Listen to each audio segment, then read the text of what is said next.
Real quick, we got breaking news here. Lindsey just sent this to me, reported by Housing Wire. The National Association of Realtors' longtime CEO, Bob Goldberg, is leaving the trade association. Multiple sources with knowledge of the situation have confirmed to Housing Wire.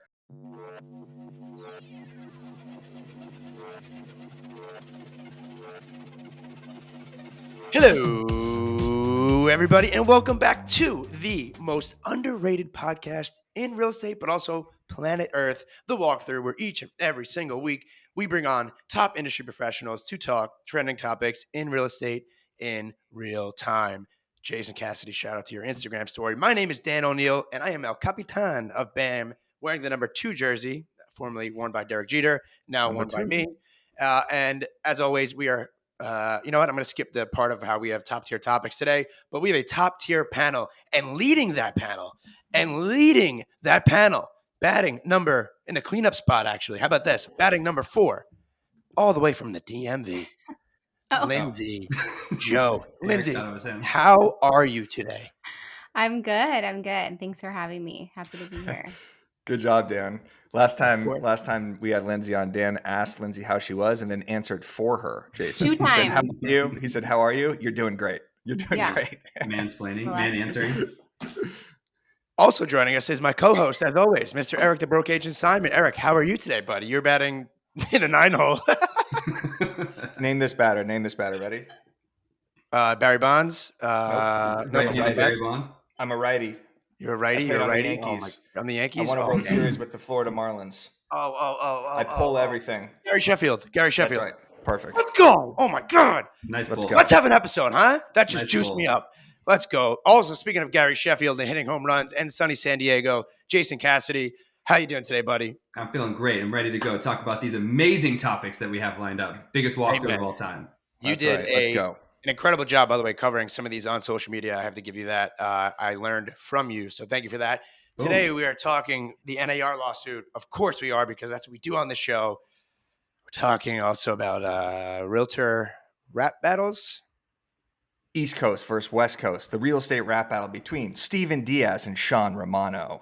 Don't sound too stoked, Dan. This is a great topic. And we're talking about November content ideas from Eric, the Broke Agent Simon. But while you're here, please do us a favor. Make sure you throw us a like. Make sure you throw us a sub here. Shout out to Eric's mother, Diane. Follow Lindsey. Follow Jason. Follow Eric. And do me a favor and just block me, please. Let's get into it. All right. So topic number 1. The verdict is in. The Sitzer Burnett jury awards the plaintiffs $1.785 billion with a B. This has been a long time coming here. This is an incredible article here from the BAM staff. And I'm not even just saying this because I am the captain and because you guys are my friends, but my team and I both were all over this. I mean, Byron did a live show that there was, I think, 800 people on. Like immediately, you guys had stuff written about it. And that's how most people got educated. So this article goes on to read, on the second day of week 3, the trial ended with a verdict for the plaintiffs, like I mentioned, aforementioned, awarding them $1.785 billion in damages. The federal jury deliberated for 2 hours and 28 minutes. Like the O.J. Simpson case. Imagine that, right? 2 hours, 28 minutes. That is not a lot of time at all. The day after the closing remarks were given, the plaintiffs argued that the defendants, including the NAR, Keller Williams, and Home Services of America, conspired to keep and enforce the cooperative compensation rule, which led to inflated fees for home sellers. What has also now happened in the last couple of days is now even more. I think Elliman, I think Redfin, I think Compass, a lot of other people are now being named in this lawsuit. This has been something that's been coming down the pipe for, I think since 2015, 2016. For me, it's just mind-blowing that it was settled or only took 2.5 hours.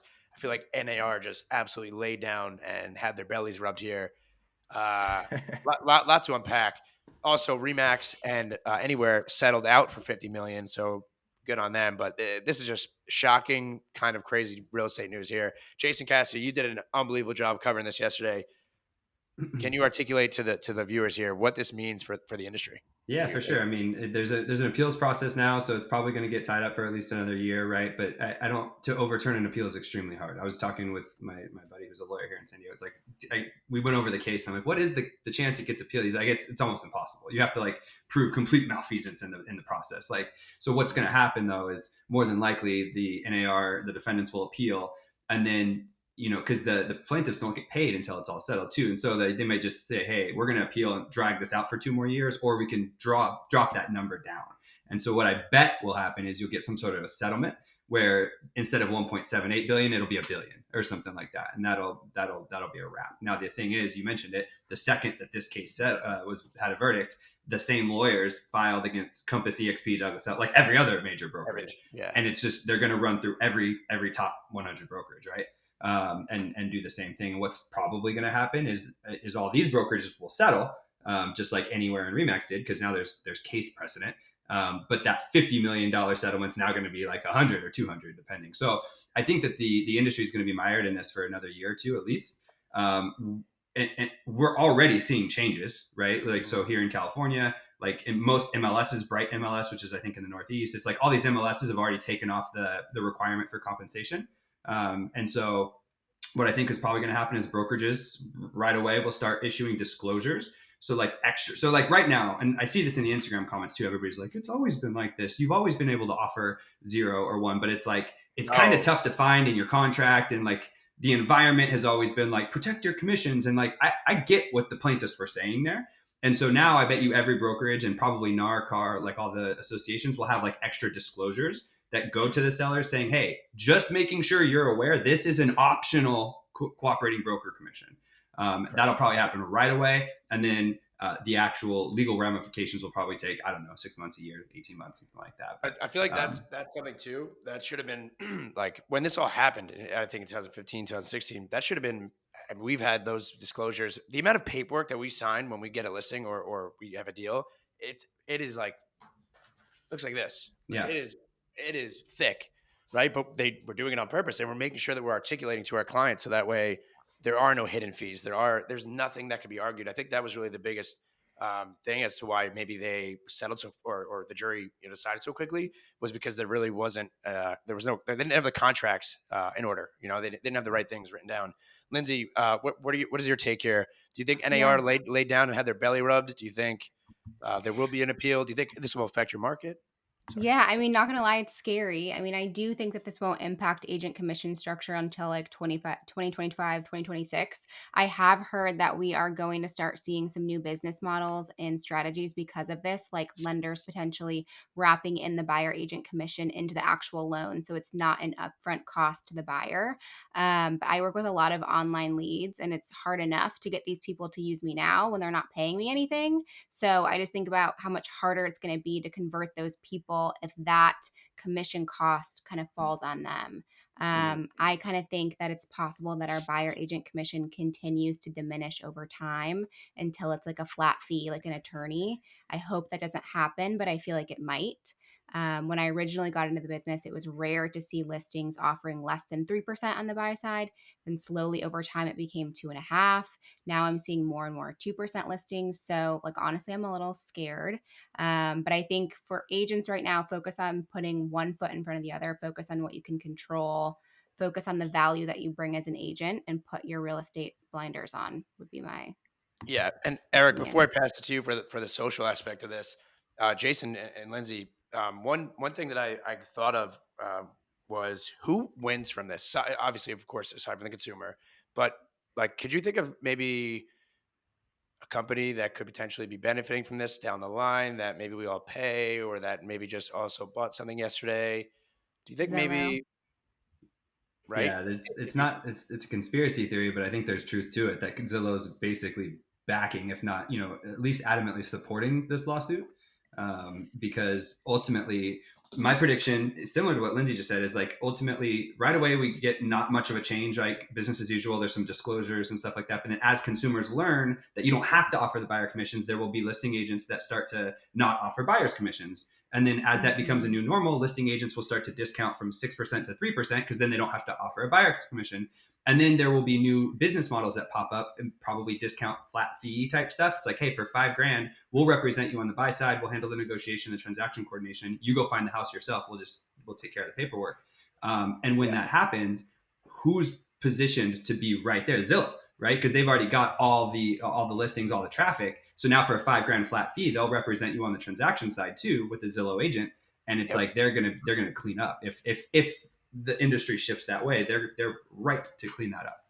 And so, I mean, and I have my tin hat on, and I'm on Flex, right? But they did just unleash Zillow Seller Flex, right? So I think there's like 2 teams on the market that have it right now. I'm trying to get it. They did just increase their referral fee from 35 to 40% 3 days ago, or maybe a week ago, I should say. We have Zillow on lock on Monday, so that's going to be very interesting.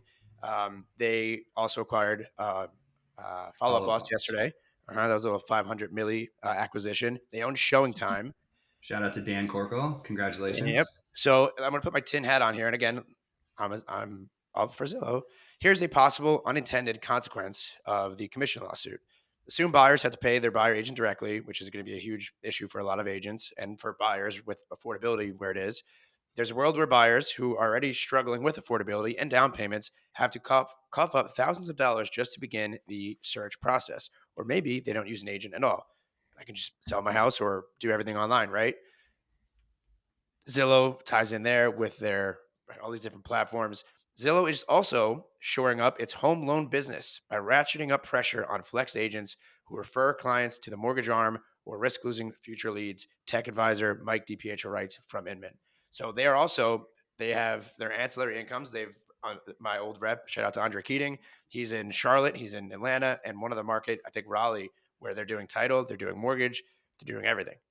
So a little bit interesting. And I think it's really just bad timing. Like this is just October's been the worst real estate month in 2 decades. And now we get this dropped on us. It's not ideal, but something that we can all learn from. Eric, how can we use social media to further articulate this to our clients? I'm just sitting here across. Oh, I don't know. Post it to your Instagram story. Real quick, we got breaking news here. Lindsey just sent this to me, reported by Housing Wire. The National Association of Realtors longtime CEO Bob Goldberg is leaving the trade association.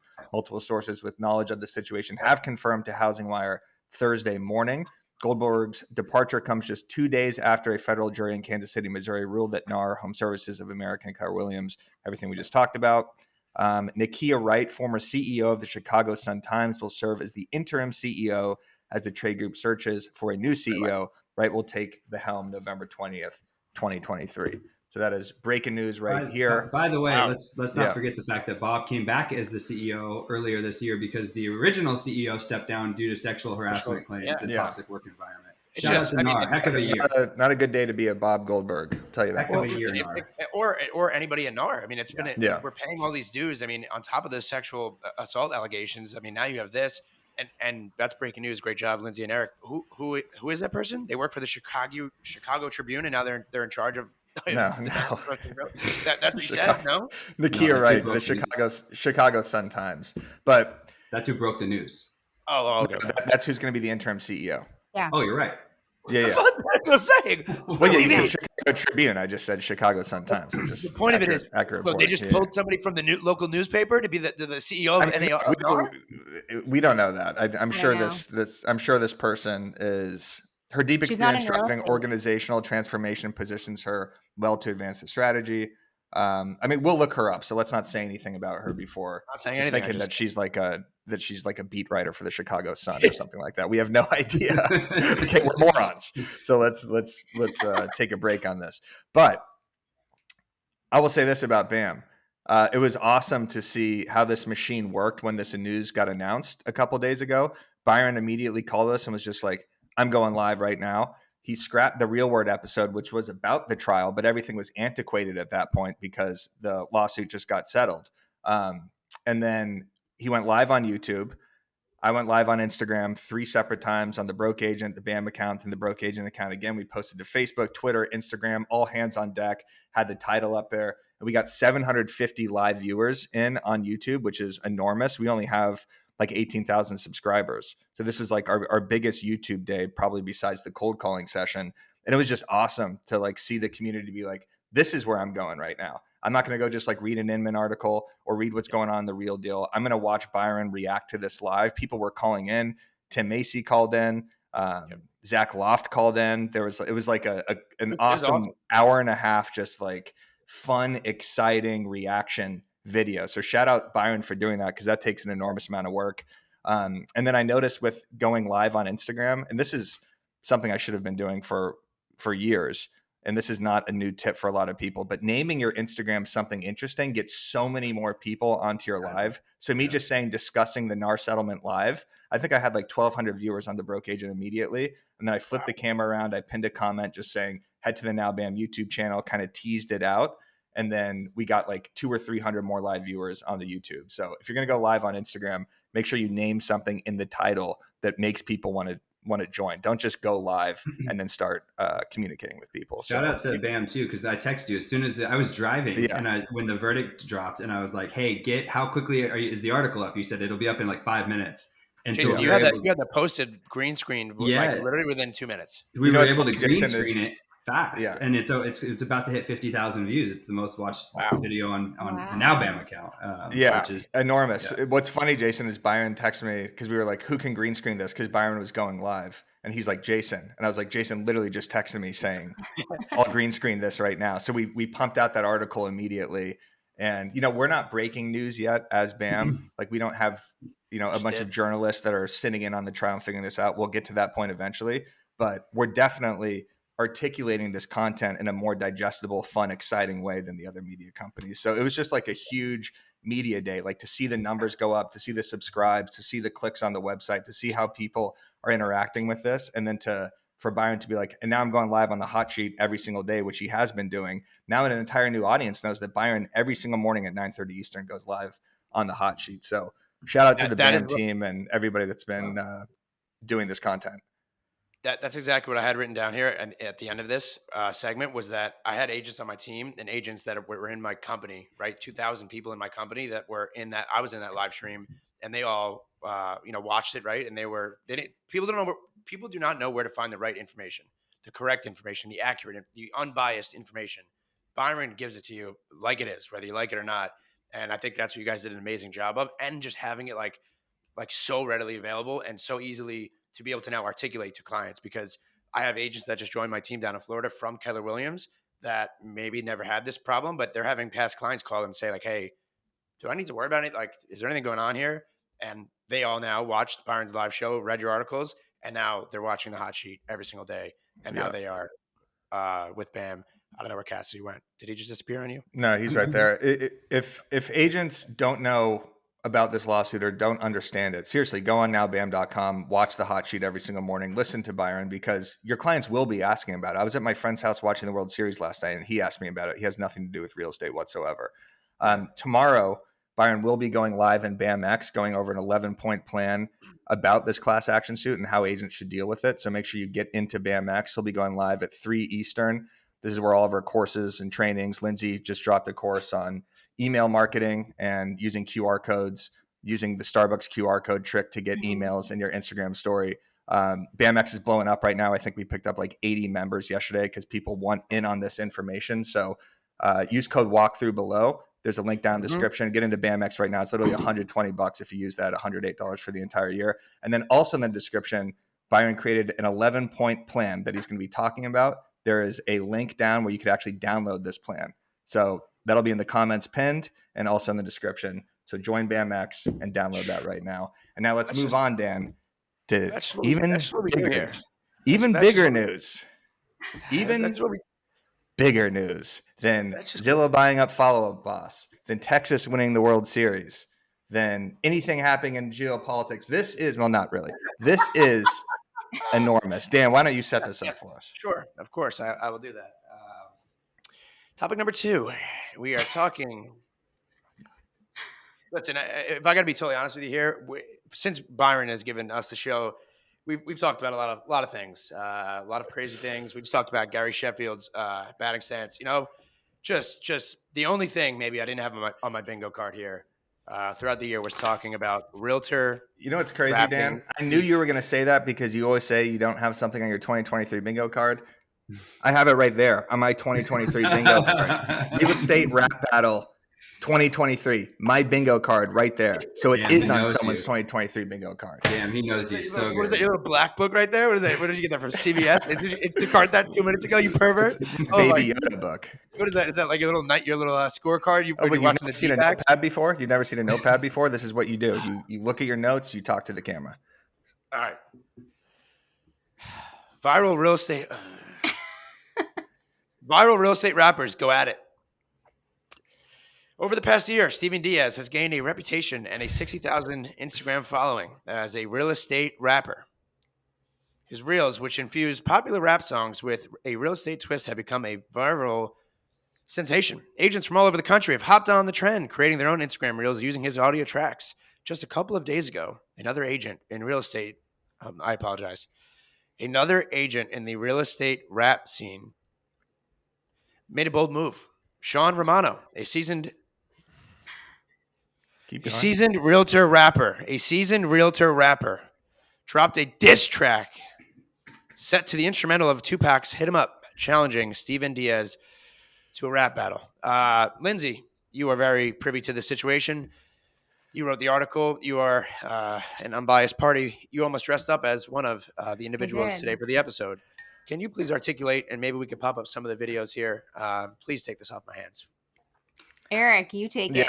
Okay. Yeah. Lindsey wrote a great article breakdown about this, but I'll kind of describe exactly what's going on here. So for those of you that may not know Steven Diaz, he was a guest on the Overask podcast. He's the realtor. Will you do something for me? You know, that guy.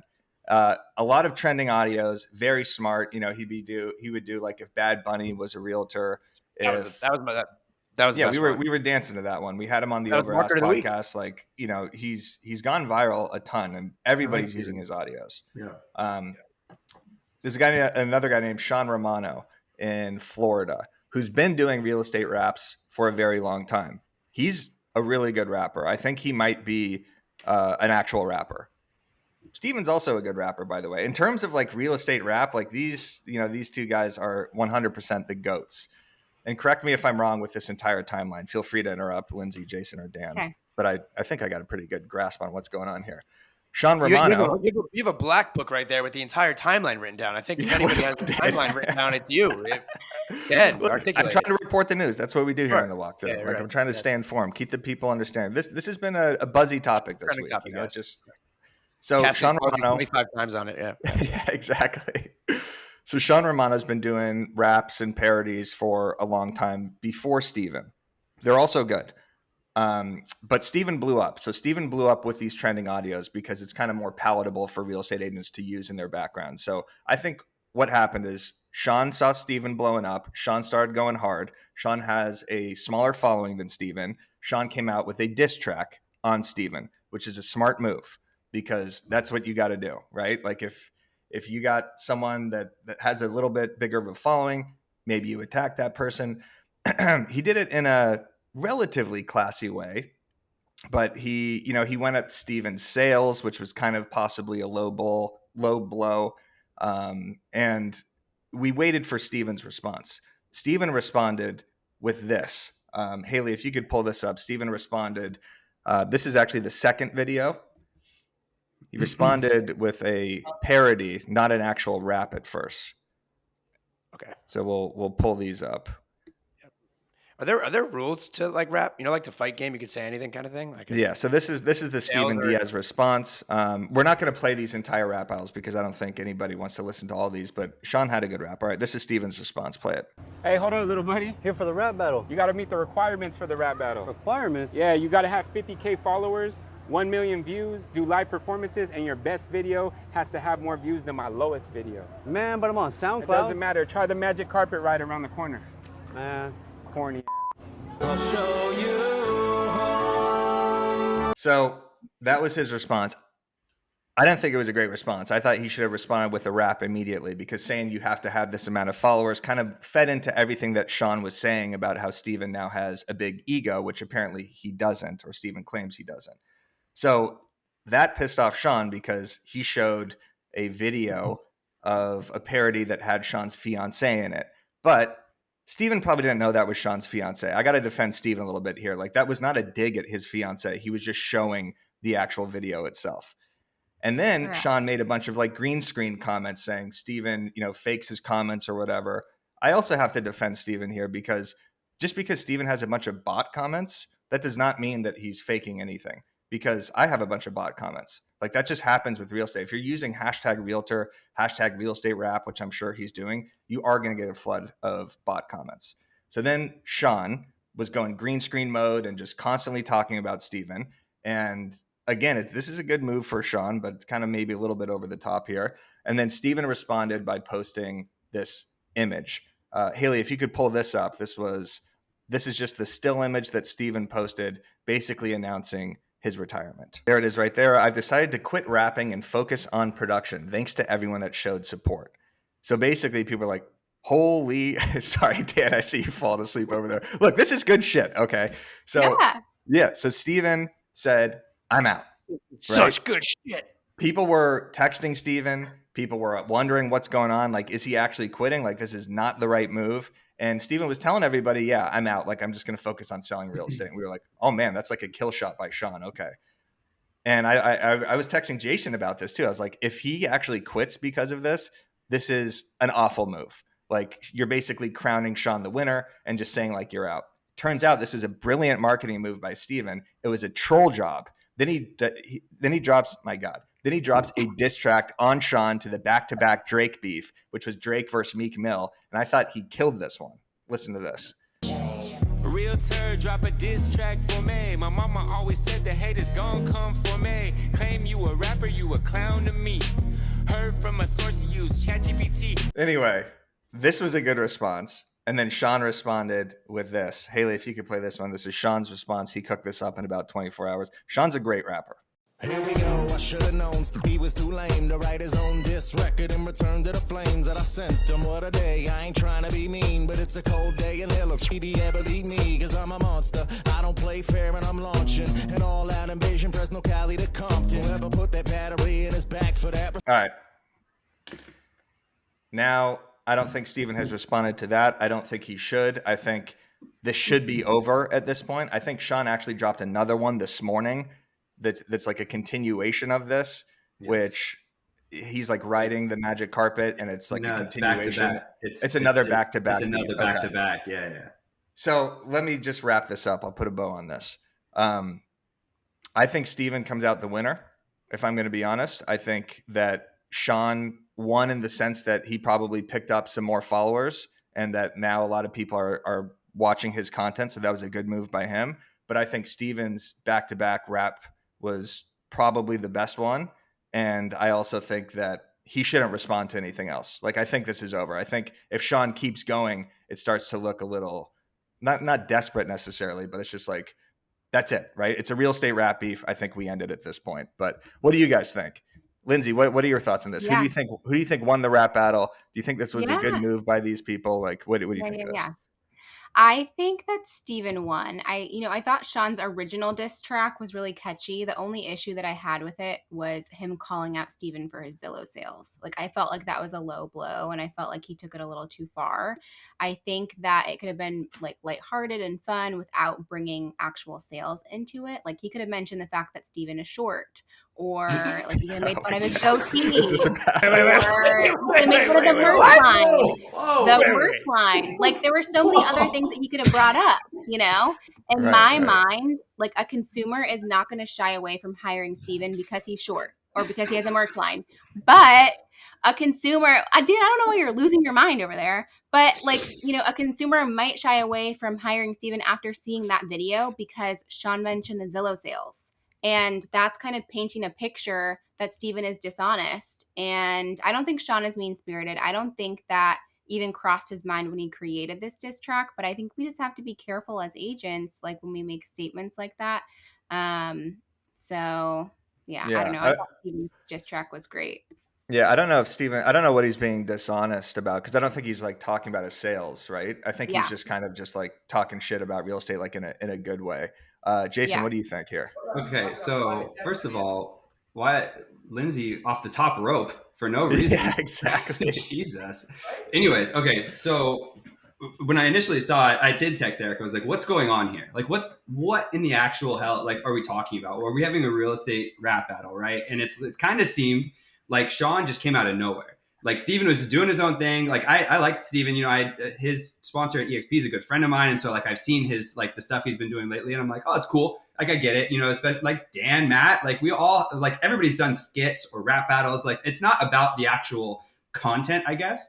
But when this guy from Florida came out of nowhere and then dropped his Zillow numbers, I was like, that's a low blow. And the thing is, I was like, okay, this guy must be like a top producer or something. And so I looked him up. The guy has 8 sales.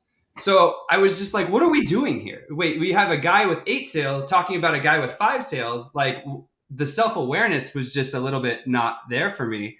And so I was like, now we're just, what is it, like the 2 pigs in the mud together? Like, nobody's winning this thing. Now, if you want to, now here's the other thing. Like, let me preface this all. I love rap. Like, I grew up with rap, hip hop, like rap battles. So like lyrically, I think that I think they're both really good. Like, especially like for not being rappers, for being real estate agents, they both like flow really well. I love Dan, you jumping in? Yeah, No. You get over there. You look like you're about to explode. No. But you said that they're not rappers, but they are claiming to be rap, right? Well, I think Sean actually is a rapper. Totally. Like they're good. They're really good at what they do. My only takeaway is that you do this stuff to get awareness of like who you are so you can get referrals from other agents. That's kind of why you do this stuff. It's not necessarily even maybe a little bit about the clients. I don't know a ton of clients who are seeing these and then saying like, I want to hire that guy to sell my house. It's usually to get awareness from other agents. And I think what Sean did there, coming off the top rope, low blowing the sales, turned off more agents than turned on to me. Like I would never send him a referral now. Not to say that like I ever would before. I didn't follow either of them. I know who Steven is, but I don't think that had the intention that maybe he thought it would have. That's all. And so like Eric's like, yeah, you picked on the bigger account, so maybe he got more followers, which is cool.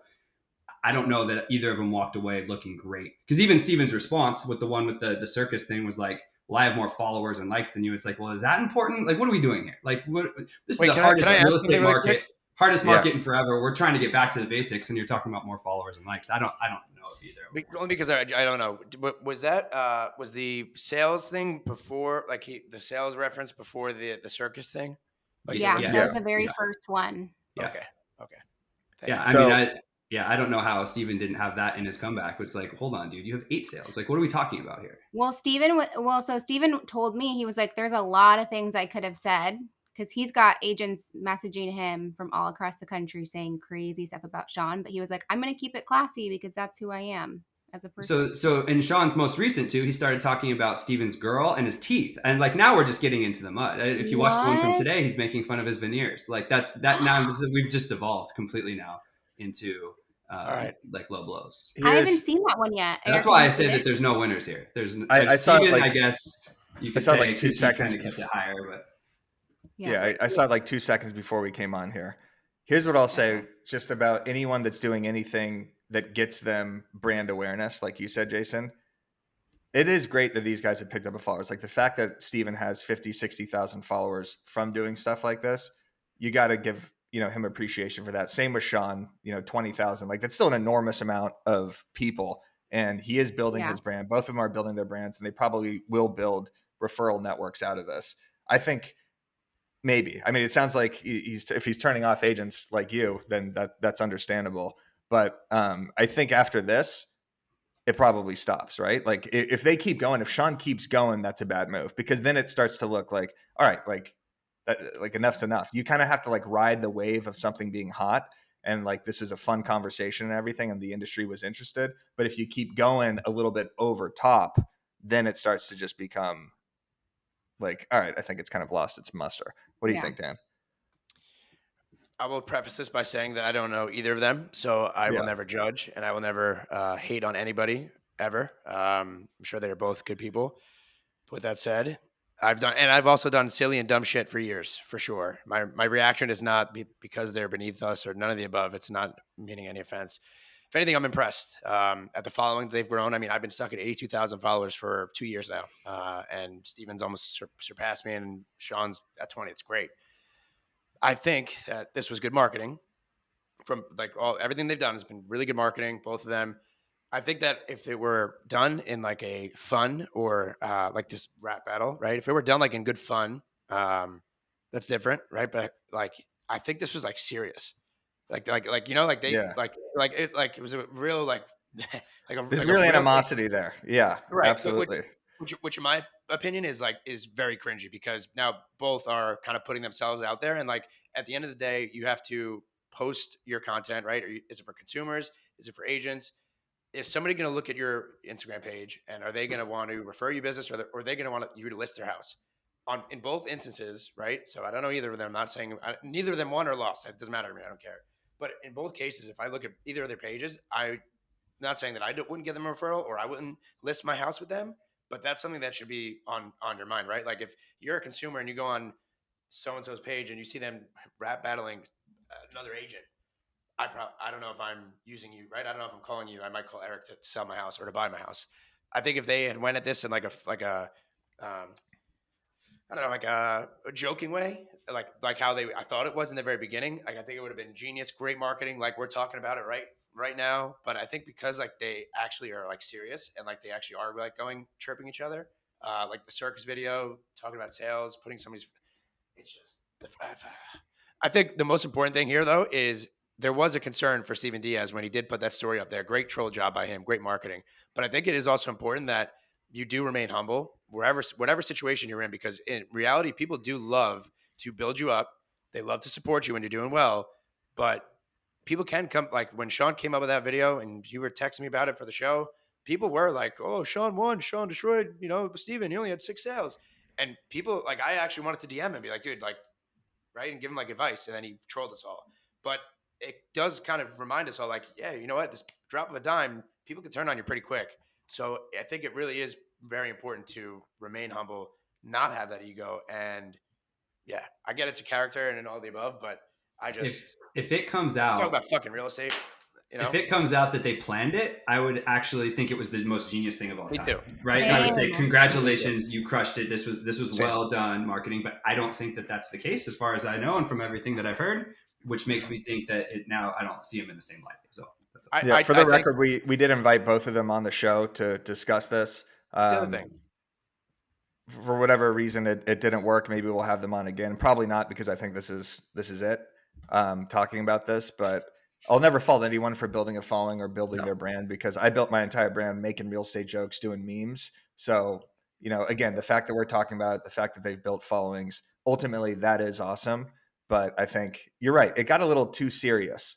Like if it was just all in the guise of humor and it was like complete parody, but when they're actually attacking each other now, attacking their girls or their sales or their following, like it's like, all right. Real estate rap, but Sean's like a hip hop head. I think like Sean, knows like the actual like realist or the rap rules, and maybe Steven does too. I don't know. I'm wearing a grimace on my head here. What do I know? I don't know anything. We got to sell houses, right? We're in a bad time right now, and I think we should be focusing on selling homes, focusing on marketing to our clients, to other agents for referrals. I think spending time in the studio. In the stew, I think was a line, right? Realtor, something like that. I think spending time there as opposed to spending time on your business plan or, brushing up on the NAR stuff. I think that's what we should be doing. So that is my final comment. Good on both of them for getting for everybody's attention. Never going to hate on anybody ever, and especially not for somebody for growing their brand. But I don't want to fucking talk about this anymore. So all right, next topic: November content ideas. Lindsey, let Lindsey wrap it up. Because Lindsey had one more thing to say. You just wrapped it up. I want you to finish it. No. You just wrapped it up perfectly. Yeah, you wrapped it up in a bow and said, let's move on. You can't say final thoughts after You can't say, let's go back. Okay. Yeah, all right, I'll play it again. All right. One last time. Let's not fucking talk about this anymore. All right, man. Take it easy. Jeez, we get it. November content ideas. All right, here's an idea. November content ideas. Make a real estate rap. Call out someone with a larger following. No, I'm kidding. November content ideas. Wait, you want to hear mine? I made one. I swear to God. You want to hear mine? Yeah, sure. I do. I do. No. I don't want to hear this. If this is the one you played to me and Leonetti, this is trash. I produced it. Trash. By the way, I'm the original real estate rapper. No one knows this. In 2015, I launched an intro when I started the Broke Agent. I had to pull it from YouTube. I did this in 2015. Well, maybe Sean has been doing it before me, but who knows? All right. November content ideas. Let's just power through these. Don't post, Thanksgiving's coming up. I don't know. Let me see. What do we have here? Let me pull this up real quick. Don't post. Black Friday's coming up. We got Black Friday deals. Yeah. November 5th, we got daylight savings time, right? Dan, you know what that is yet? Or you think that still has something to do with like the cosmos and like meteors coming to crash down? So if you're a fan, great callback. If you're a fan of the show here, we've had Groundhog's Day discussions here where neither of us knew what that meant. I knew what it meant. No, you didn't. It's Yeah, I don't know. I don't know actually. Does the clock right. go forward or backwards? Clock's going back. Fall back. You Fall back. Everyone's getting an extra hour of sleep. So, this seems to be some weird thing where realtors all need to feel like they have to mention this and send out some email blast about daylight savings time. I don't think anyone needs to hear that from their realtor. If you do something like that, maybe include a market snapshot that includes what happened from spring forward to fall back and how the days on markets change and how inventories level change, at least like wrap some value in that. November 11th, I believe, is Veterans Day. So you could do veteran homebuyer workshops. You could give out VA loan information, tell people where your local veteran resources are. You could do community spotlights where there's a lot of veterans in certain neighborhoods.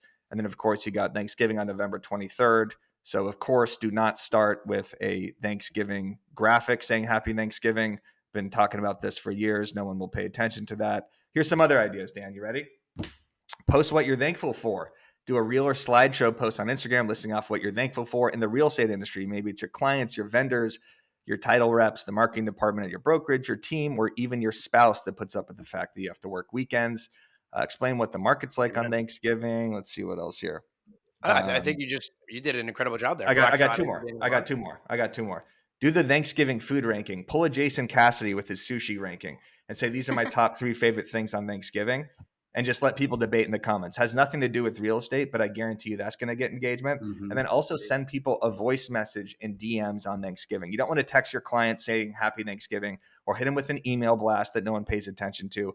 Go on Instagram, DM them, just do a little video or voice message that says, thinking of you, Happy Thanksgiving. That will also juice the algorithm. This is an idea by Katie Day, by the way. And then also, why don't you highlight ideas or highlight your listings that have like big dining rooms that could be cool Thanksgiving spots. That's all I got. Great job. Thank you. That was really good. Yeah, I think November's stockpiled with content ideas. And there you go. I think to your point, Eric, too, you can start getting your stuff prepared now, right? Like, don't wait until Thanksgiving Eve to start rattling off those videos, right? Start maybe recording them now, or start getting your pop buys in order now. Plan a charity event. Plan something around Thanksgiving. Give away some turkeys, right? Help the people that are in need. I have a really cool announcement today that I'm going to be able to make later. That's been a dream of mine. Jason, what are your thoughts here on Eric's ChatGPT content ideas? The thankful reels, we've done that in the past. It works really well. So we had every team member shoot what they're thankful for, and then they each released it on their page on Thanksgiving Day.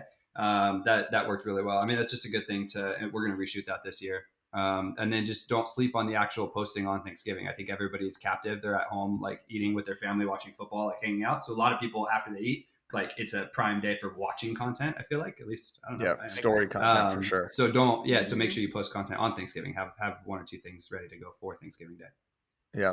Lindsay, what about you? You going to dress up as a turkey and gobble around DC? No, I loved the idea of doing a reel or slideshow post listing off what you're thankful for in life. I feel like that fits my brand really, really well. So I'm probably going to do that. I think anytime that you can be like sentimental, it connects your audience to you and it instantly makes you really relatable, not just a realtor robot. And I also loved the voice memo idea on Thanksgiving instead of the mass texts as well. So I'll probably do that again. So great article.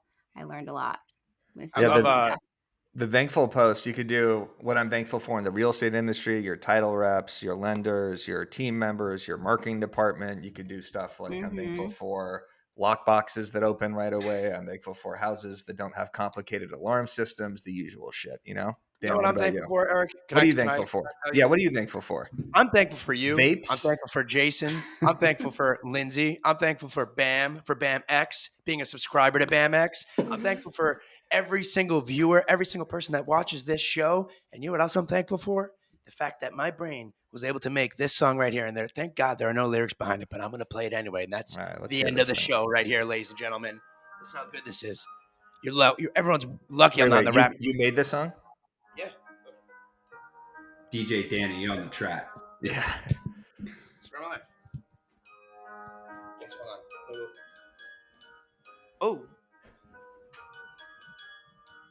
Oh, wait, it gets good. Hold on. 1 second.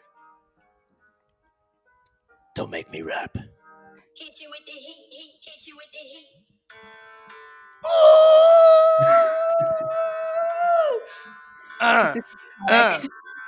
What is, what is this? What the hell is What do this? you, what's your DJ name, Dan? DJ Deals? Okay. How long did it take you to do this? As someone that doesn't know that much about music, you just had 3 different types of music in the same beat. You finished with like classical. You started with like, I don't even know what that was at the beginning. And then piano. it seemed like it was about to go into like some sort of trap beat. You need to have some sort of cohesion to these songs. Ironically, yeah, Dan is by far and away the most successful realtor on this panel right now, and he had the time to do that. I don't understand. I mean, that probably took 2 seconds based off of those notes that I just heard. That's the show. Thank you, everybody. Happy Halloween. Peace. We love you. Thank you for watching. I really did make that song, I swear.